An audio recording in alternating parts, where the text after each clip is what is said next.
Back to what I was just saying. If learning is easy, you're doing it wrong. That's another foundational thing. If learning is too easy, I want you to step back and think, okay, what am I doing wrong? I know that sounds crazy, but because if learning is easy, chances are you're doing a very passive surface level learning and you're familiarizing yourself with material, but you're not learning it. So here's what I like to tell students. Someday is going to stink. Someday is going to be terrible, right? Do you want it to be when you're studying today, or do you want it to be the day you take your exam, right? Do you want today to suck, or do you want the day you take your boards to become an RN to be a tough day, right? And one's going to be. So if you study real easy, passive ways where you're just like you familiarize yourself with material, you recognize material, but you actually don't know it, today's going to be easy. Like, wow, I can't believe how easy my study session was. Then you take the test, and I see students coming out of these exams.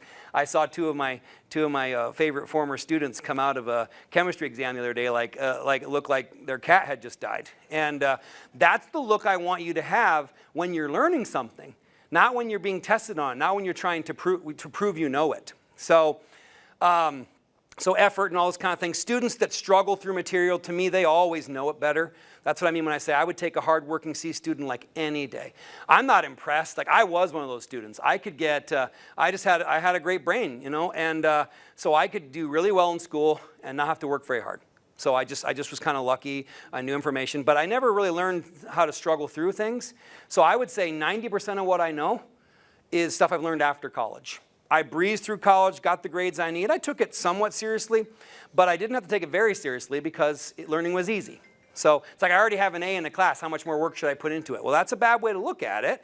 But so I wasn't a good learner, and then I learned how to be a good learner as an adult. And truly, 90% of what I teach my students, except like I haven't spent much time learning the Krebs cycle as an adult. I remember that from college. But most of the really cool things that I share with students are things I've learned in my adult life as a learner. So effort. Studying needs to be hard. So I actually want you to make a lot of mistakes. So my job as a teacher should be to put you in positions where you can make mistakes that don't really hurt you. I would call them like low stakes mistakes. Asking questions in class, practice exams, these types of things. Make your mistakes at the right time. So if your focus is being a good student, you think mistakes are a terrible thing. This has been, Carol Dweck has done research on this idea of a fixed versus a growth mindset. If you have a fixed mindset, you think, I have the intelligence that I have, and that's not going to change. So if I fail, then there's something wrong with me. If you have a growth mindset, you look at failure and mistake as an opportunity to learn, right? And there's a huge difference there. So if you're stuck in this fixed mindset, you're going to want to be a good student. You're going to work so hard to get certain grades to look smart, but you may not actually be smart. You may not actually be learning the way you need to do it. Some people just get really good at school, and they're going to get in trouble. Like, there are students that can do really well in my classes by cramming. So I'm not going to tell you cramming doesn't work. If it's Sunday night, like, it's not time to start working on spaced repetition if your test is tomorrow. That had to be, you know, these are the things that had to be done in the past. If it's Sunday night and you got a test tomorrow, then you probably should cram. You'll get the score you need. But the reality is you won't have learned that material. And the problem is, see, I teach foundational classes for students that go into like surge tech programs and nursing programs or in pre-med, pre-chiropractic, these kind of things.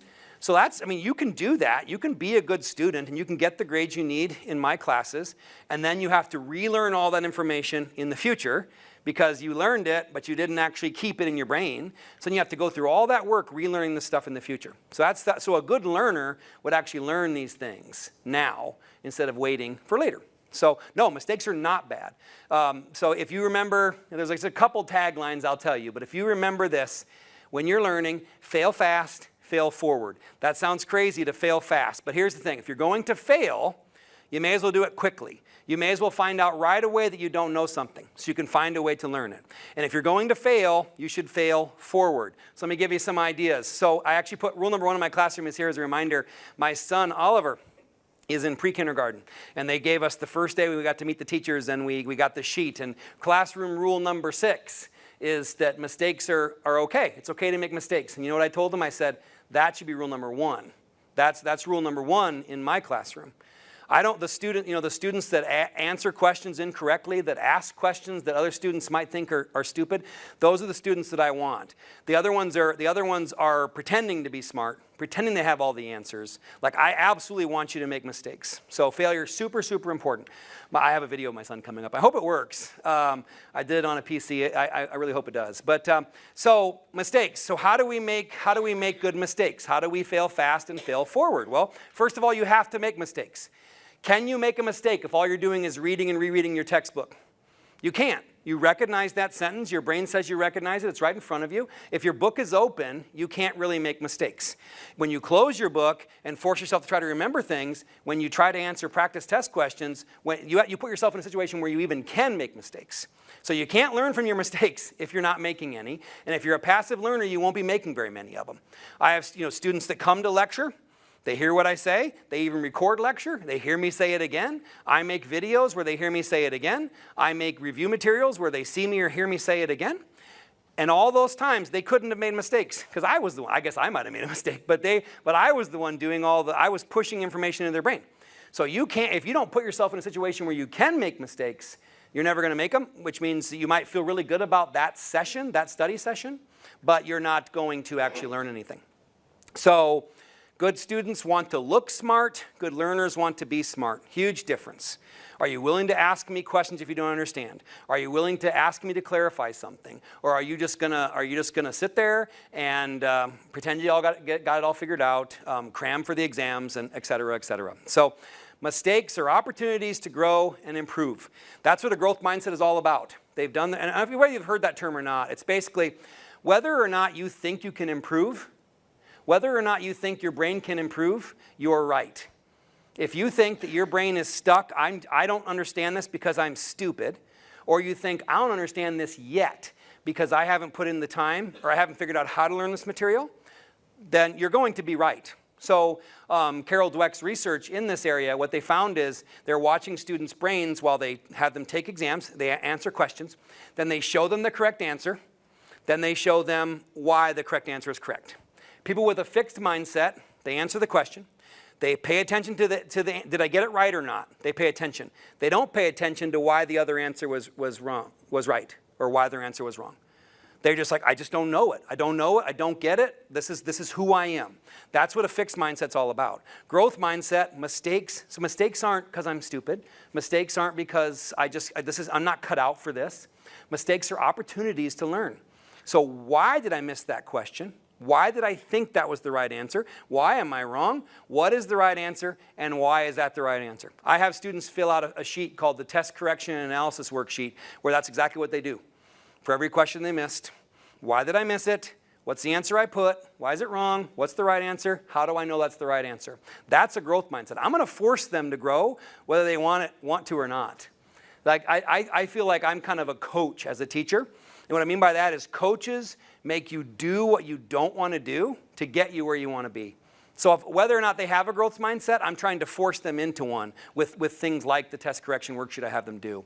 So this is actually part of a quote, the bottom one. You didn't fail, you now know something that doesn't work. That was Thomas Edison when somebody asked him how it felt to fail 10,000 times to develop I believe it was a storage battery. He said, I never failed. I found 10,000 things that didn't work. And that's a growth mindset. And that's why he's Thomas Edison and we're not. So, right? So, as a scientist, and I've actually done research, this is completely understandable to me because science is all about failing, right? The history of science is most people being wrong about most things most of the time. Science is so steeped in failure. Imagine if we still believe today what we believed 100 years ago. So where would we be? So every time you fail, when you do an experiment, I teach this in my intro to bio class. When you fail, do you just throw your hands up in the air and say, I'm stupid or this was a bad idea? No, you refine your hypothesis and you get back to work. That's science in a nutshell. Somebody has spent their entire career since 1983 trying to find an HIV vaccine. And they're not going to do it in their career time, lifetime, whatever. But when they find an HIV vaccine, that person is just as responsible as the person that actually gets it done, right? Because they showed the world the ways that won't work. And we're refining hypothesis and we're pointing in the right direction. So if you've spent much time in science, you totally get this, that failure isn't a real thing.